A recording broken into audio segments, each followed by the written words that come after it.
which is a very grassroots response to climate stress and environmental degradation.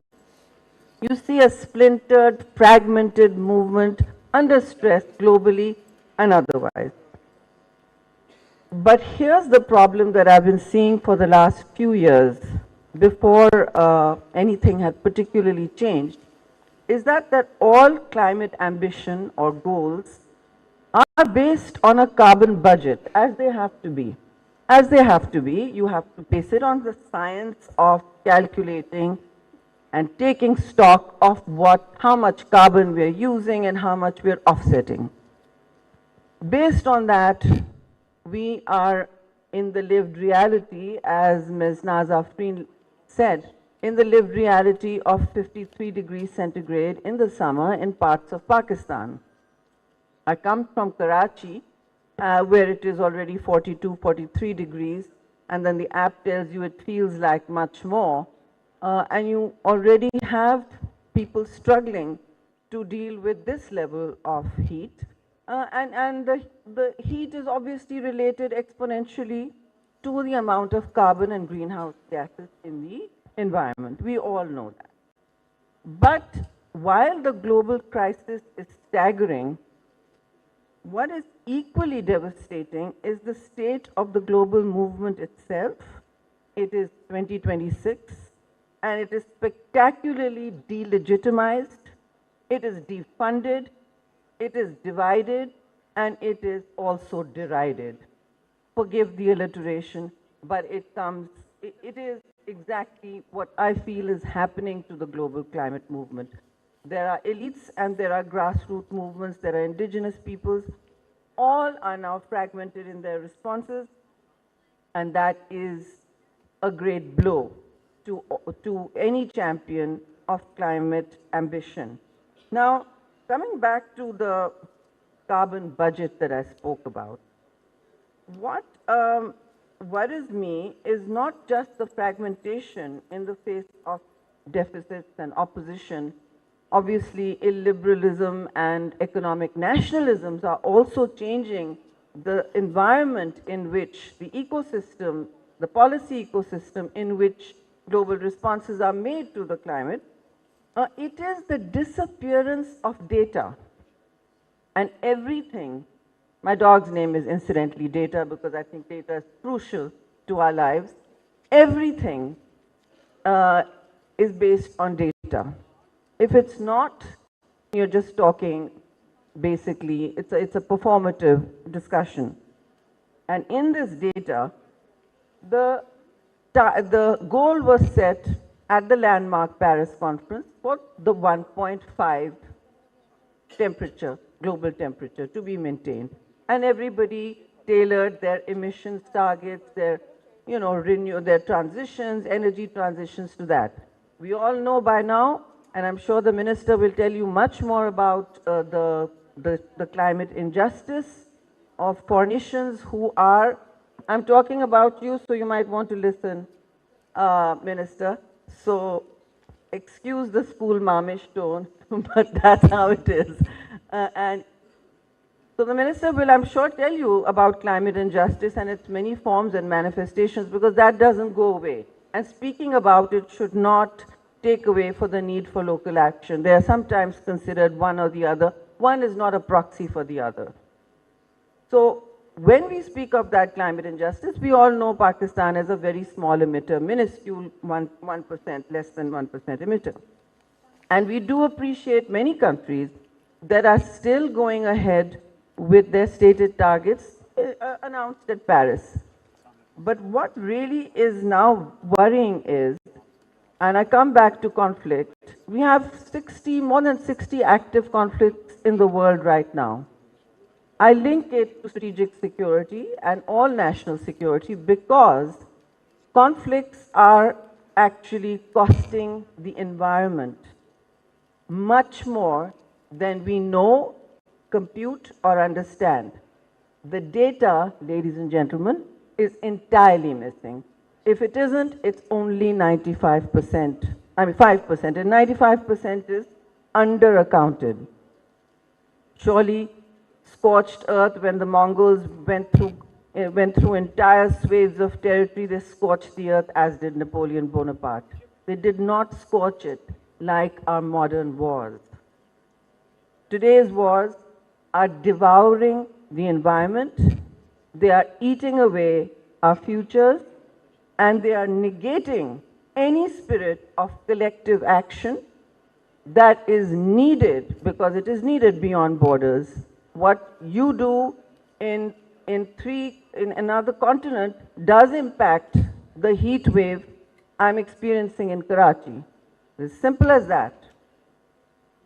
So while we apportion responsibility to each other, it is important to know that no matter what we say about the climate and 1.5 alive, 1.5 is no longer alive. We have already passed that trajectory. The heating is going past that, the emissions are going past that. And I'm sorry, but elite privilege is practically, probably willfully blind to the impact, the catastrophic impact of wars and climate, on the climate and the environment. And that has actually manifested itself in fatal decisions to go to endless wars. We thought the 21st century would be different after the Second World War. We thought multilateralism would solve a few of humanity's problems. But here we are, in more active conflicts than any since the Second World War. Some are internecine, some are protracted, some are far away, but we have one next door.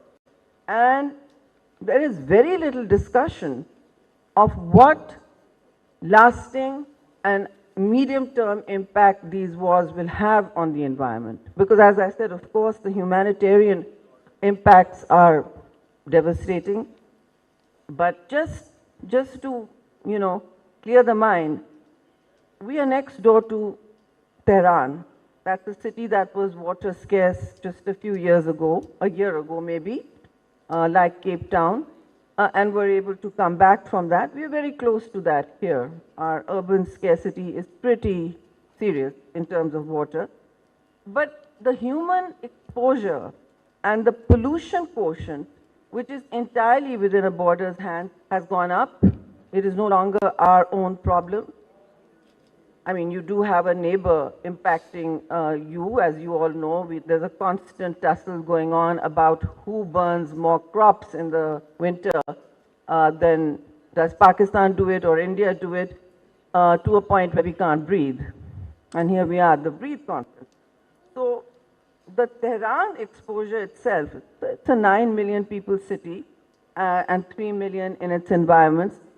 There were 14 million people impacted. Now, Pakistan, whose baseline crisis is actually pollution, not emissions. Emissions is different. The impact is different. It's global. But pollution is generated locally, and it is making us breathe very toxic air at least 1/4 of the year.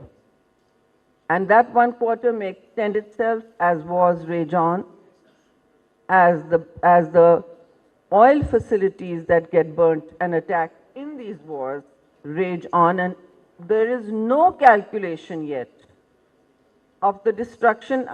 People are doing back of the envelope computations, but there's no calculation yet of that is actually very credible and able to form part of a carbon budget calculus.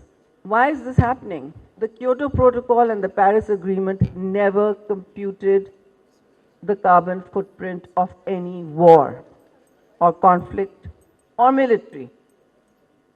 Let that sink in. The Kyoto Protocol did not include any conflict or war spending or even a military movement footprint. Neither did the Paris Agreement. This has been the great silence. And now I think it's time to talk about it, because it will impact our coastline. It will impact the air we breathe, which is already the most toxic in the world at certain times, parts of the year. We have over 140,000 fatalities due to just air pollution. That number is going up. Arguably, there is much to be done outside of this whole arena, but I think since we are in an environment where stock take is valued as a priority, why is the cost of conflict from Darfur to Somalia to Pakistan and there are anywhere, the Ukraine, not being counted?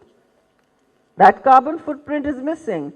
And at this point, the sum of the data I have suggests we are burning through 40 million tons of carbon dioxide very quickly, just from the war.